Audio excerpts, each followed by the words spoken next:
The updated BYD Atto 3 is finally here, but has it done enough to stand out?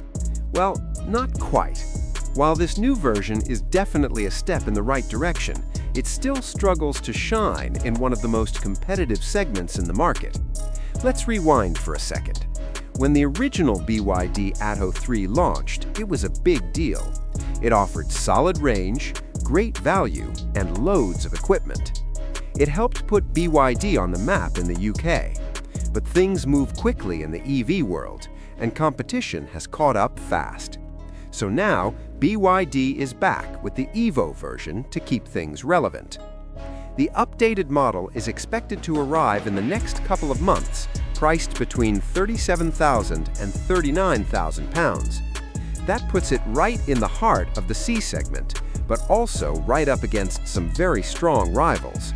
And that's where things get tricky. Let's start with the upgrades, because there are quite a few. The new rear-wheel drive version now produces 303 horsepower, a big jump from the old front-wheel drive setup with 200 horsepower. It's paired with a larger 74.8 kilowatt-hour battery, up from 60.4 kilowatt-hours. That means better performance and range. 0 to 62 miles per hour now takes just 5.5 seconds, down from 7.3 seconds. And the WLTP range increases to 316 miles, up from 260. That's a solid improvement. Charging has also taken a big step forward. The Atto 3 EVO now supports up to 220 kilowatt charging, compared to just 110 kilowatts before.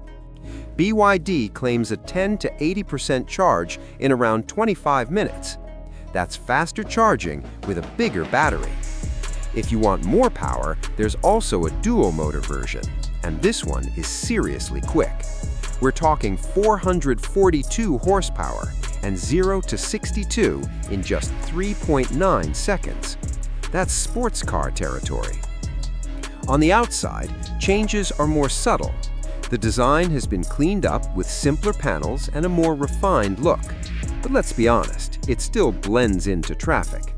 Depending on your taste, that's either a good thing or a bit disappointing.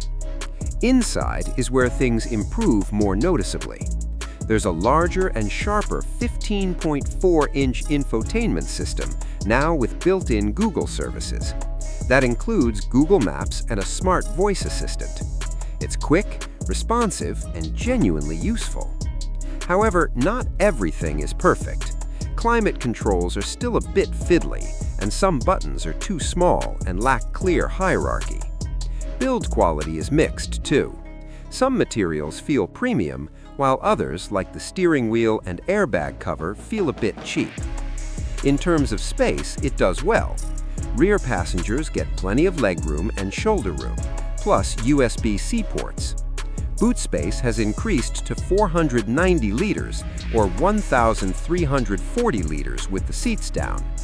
There's even an extra 101 liters under the bonnet. So practicality is definitely a strong point. Now, here's where things get a bit disappointing. At low speeds, the steering feels rubbery and inconsistent. The ride can be unsettled over bumps, and the car doesn't feel as composed as some rivals. There's also a noticeable high-pitched whine from the motor under regeneration.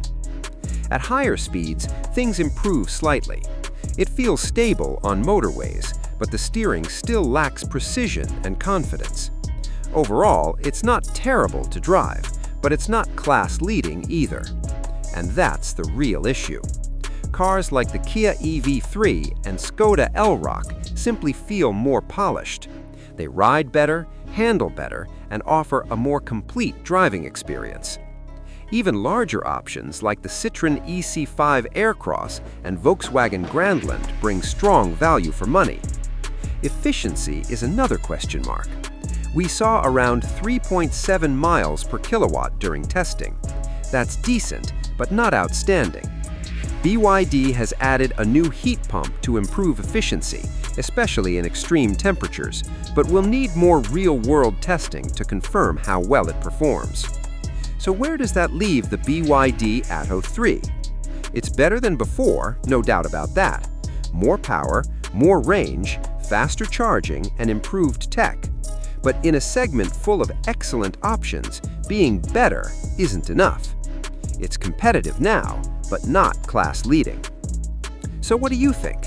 Is the new Atto 3 EVO good enough, or would you pick one of its rivals instead? Let me know in the comments. And don't forget to like, subscribe, and stay tuned to New Cars Technology for more honest car reviews.